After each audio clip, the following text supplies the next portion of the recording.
Hi folks, how you doing? It's James, JT at the movies, and this is a haul video. This is my latest DVD, Blu-ray and 4K pickups. This is everything I've picked up since I put the last video out. I think this year doing sort of monthly videos has probably gone out the window a bit, so this is probably everything I've picked up in the last sort of, I don't know, couple of 3 months since I did the last video for you. Not quite as sizable of a stack this time, but still a lot of goodies all the same. Some healthy amounts of Blu-rays and 4Ks to be showing you, as well as the DVDs. So hopefully there'll be a bit of something for everybody in this. I'll start as always with the DVDs and work my way up through Blu-rays into boutique Blu-rays, and finally we'll head home with some 4Ks. Without any further ado, I'll start with this first DVD. I picked this one up and I got it in HMV. It's a film that I've been quite keen to see for a while because I love my cheesy shark horrors, and it's got Alicia Silverstone in it as well. You don't really see or hear much of her these days, but I did as a kid used to enjoy her as Batgirl in Batman and Robin, and obviously that film's garbage, isn't it? But you know what I mean. It's sort of one of those things where as a kid I really liked her as Batgirl. And so, yeah, I wanted to check that out really because of her. The next one that I picked up, I know a lot of people were getting the Blu-ray of this, and I unfortunately couldn't come across it in my HMV, and they just remade it, I believe. So this was in the reduced to clear, and that is Firestarter. I had an absolute blast with this next one. A video I'm going to be making at some point on the channel, hopefully in the next few weeks, is going to be my favourite Bill Paxton movies. And it's going to be a bit of a response movie to Andy over at Forgotten World of Movies. He made a brilliant video of his favourite Bill Paxton movies. And the one that came out on number one I'd heard of, but I'd not actually seen because I've not been able to track it down or come across it anywhere on streaming. And after hearing him talk about that film with such passion, I really wanted to check it out. So literally no sooner had I finished that video, left in my thoughts in the comments, I was on Amazon and I'd ordered A Simple Plan, and I bloody loved this film. What a great film this was. It gets likened a lot to Shallow Grave in a lot of the reviews that I've read. And I can't remember, Andy might have even made that comparison himself. I can't remember if you did, mate. So sorry if I'm putting words in your mouth there. But I can really see what people are getting at with that. It's a very similar sort of story. Something happens that sort of makes a group of friends begin to sort of distrust each other and sort of be underhand with each other. And it just all sort of unravels from there. And the story is very simple but incredibly effective.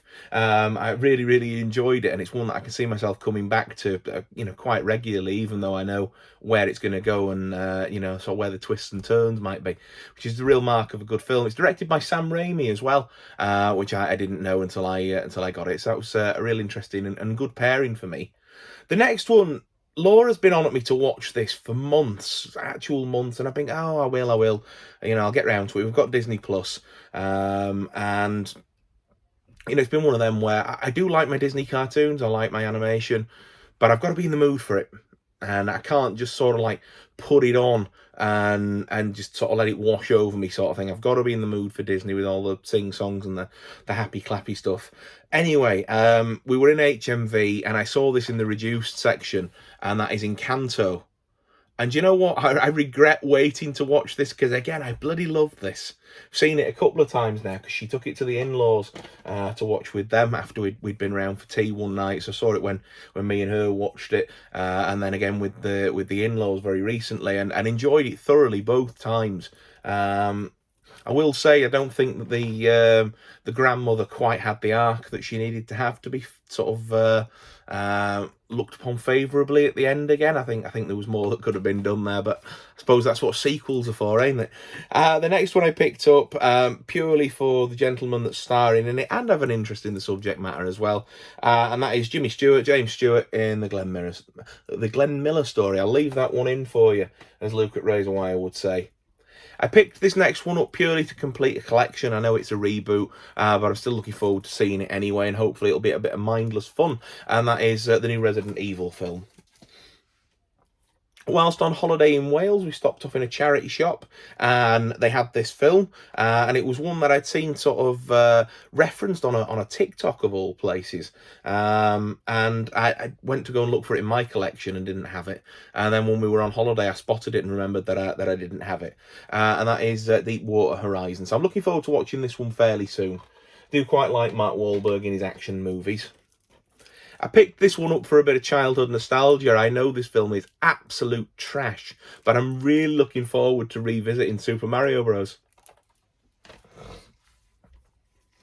The premise of this next one sounded really interesting to me. It's got Emma Watson, Daniel Bruhl in it, and it's supposedly inspired by true events, and that is The Colony.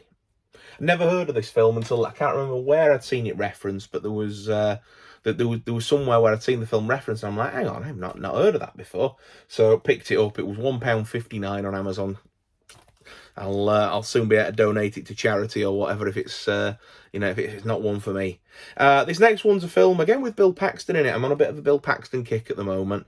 I've not seen this one before, but I think it's a bit of a sort of romantic drama, and it's called Resistance. Not got any opinions one way or the other on it. I'll watch it and I'll see what we can what we find out afterwards, won't we? This next one was one that I've been wanting to add to the collection for ages. It's normally on the TV around Christmas, and so normally I get my sort of yearly fix of watching it by watching whenever ITV2 or BBC or whatever show it. But it wasn't on this year to the best of my knowledge, so I didn't get to watch it, and I quite fancy watching it again. So I ordered from Amazon Young Sherlock Holmes. I know it sort of takes the story and obviously sort of completely sort of really strays away from what Conan Doyle had written, but I do enjoy it. It's just silly fun, isn't it, really? And this next one is a film that I'd never even heard of until the other week, but my auntie was saying that she really loves her Gene Wilder and Richard Pryor comedies, and she was really keen to see this one again, and couldn't find it anywhere when she'd been in the likes of HMV or wherever. And so I had a look on Amazon, and of course it was there straight away. I'm saying, of course, sometimes it could have been out of print or anything, but thankfully it was there, the top result, and it was not too expensive. So I bought her a copy and I bought me a copy of Silver Streak. So this apparently is a bit of an adventure movie where the two chaps are trying to basically stay on this train and they keep getting booted off, is what my auntie's told me. So I mean, if it's like like the old things, see no evil, hear no evil, and the rest of them, then I'm sure it'll be an absolute hilarious ride. Should we move into some Blu-rays? I think we should at 7 minutes into this video.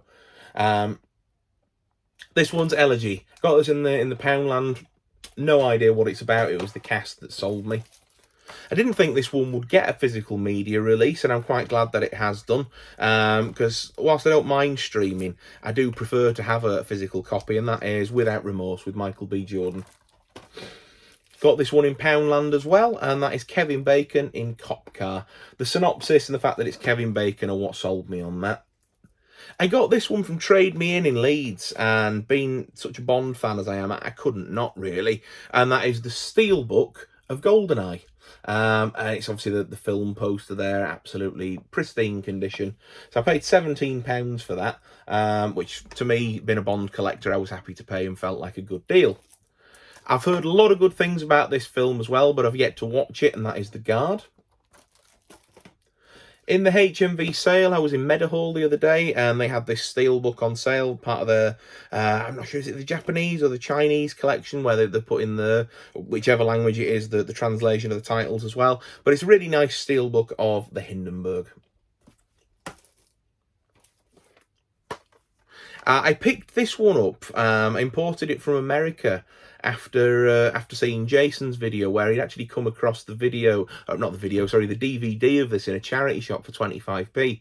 And the DVD is massively out of print, and I was a little bit envious. I wouldn't mind saying, I left him a comment saying that's out of print, and you're really lucky to have come across that sort of in the wild, so to speak. And it's not obviously a film I had in the collection, so I thought, oh well, I'll try and get a hold of it. Really had the urge to watch it, and saw that there was Blu-ray.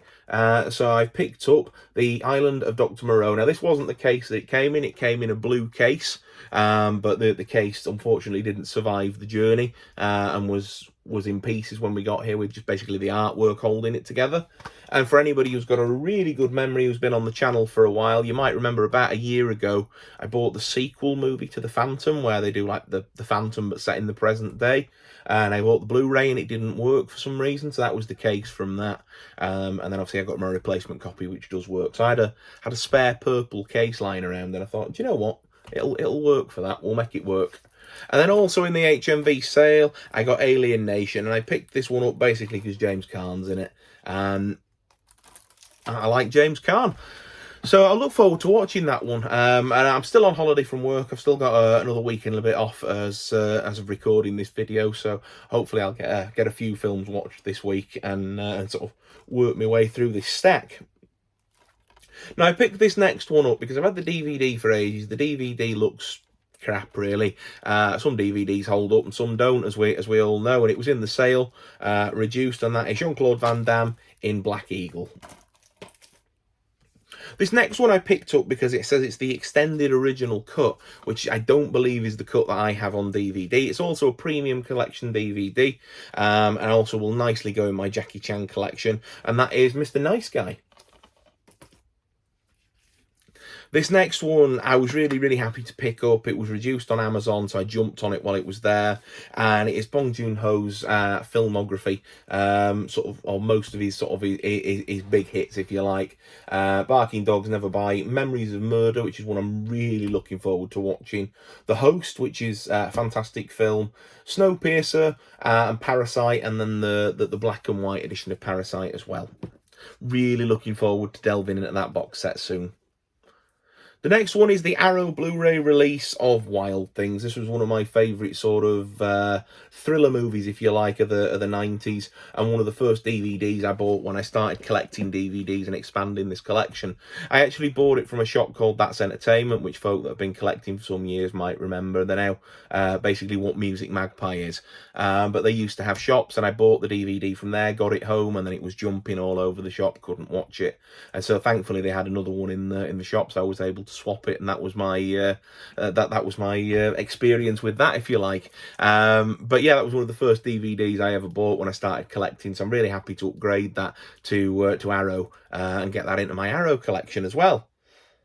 So the next one, I already have this film, but I have it on the VHS Blu-ray edition. And getting it in and out of that VHS case the other night when I watched it before I went to go and see the sequel, which will tell you exactly what it is without me showing you it's Top Gun, was a bit of a pain in the backside. And so when I saw this was $7.99 with any purchase, I grabbed it and decided that I'd add Top Gun to my premium collection as well. Also to go in the premium collection is a film that I've not heard of before, but the cast sold me on it, as did the premise, and that is Running on Empty. This was one that Laura picked up. I bought it, but she picked it up in the shop because it sort of grabbed her attention. And when we read the synopsis, we thought, actually, yeah, that sounds pretty good, does that? And that is The Last Broadcast, and that's one of the 101 Black labels. Not really sure whether this is a boutique one or not, but I've popped it in there with them. It's from Vintage Classic Studio Canal Line, and it is Sean Connery and Herbert Lom in The Frightened City.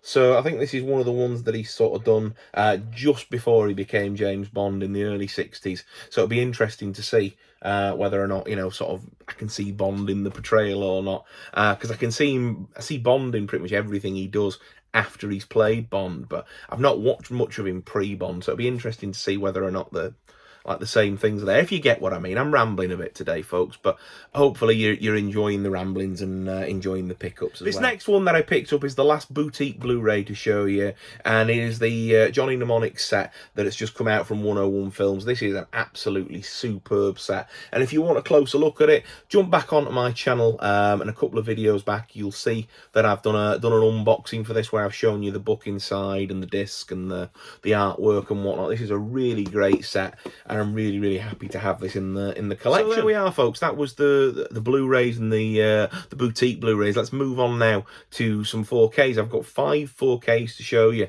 in this video. The first one being Uncharted. Now, I had a lot of fun with this film. I love my action-adventure, sort of archaeology, treasure hunting films. Obviously, anyone who knows me will know I am a die-hard Indiana Jones nut, and so anything that's cut from that same cloth is all right with me. This film is a little bit derivative of that series, I would say, in places. In fact, the first 2 acts are more or less beat for beat The Last Crusade, which I had the same sort of I wouldn't call it a criticism, but commentary on the Tomb Raider movie as well. That was also beat for beat. I suppose Last Crusade and Raiders are sort of probably the template, aren't they, for modern adventure movies like that. So I suppose it's only natural that it would end up borrowing from it. So the next one that I picked up is an upgrade for me. I've had this on DVD since the day it came out, but I have been wanting it on 4K for a while, and I managed to get it secondhand for a tenner in really good condition, and that is Quentin Tarantino's Once Upon a Time in Hollywood. So I watched this film quite a few times on my DVD, and I'm going to really look forward to going back and watching it on the 4K Blu-ray soon. The next one's another upgrade, and I've got James Millership to thank for this one. I bought the DVD when it came out, and I really don't know why I chose to buy the DVD over buying the Blu-ray, because I loved this film, just absolutely adored it when it came out, and I really should have bought the Blu-ray if not the 4K when it came straight out, but for some reason I bought the DVD, and then this was reduced to I think about £12 on Amazon, and James Millership gave us the heads up, so I had to jump on Last Night in Soho. This is some of Edgar Wright's best work, and that's a hill I'm happy to die on. I really, really love this film, and I would recommend it to everybody. If you like your horror, thriller, sort of whodunit sort of mysteries, really recommend this film. I picked this next one up because I thought that I didn't have it, in all honesty, but it turns out I do have it on DVD, so I've actually a little bit of an upgrade here for me. It was £9.99 with any purchase, and when I was in Meadowhall, as I mentioned earlier, I bought a few things, and then this one was on the sort of, you know, £9.99 or £2.99, £5.99, whatever, with any purchase stand when you get to the tills.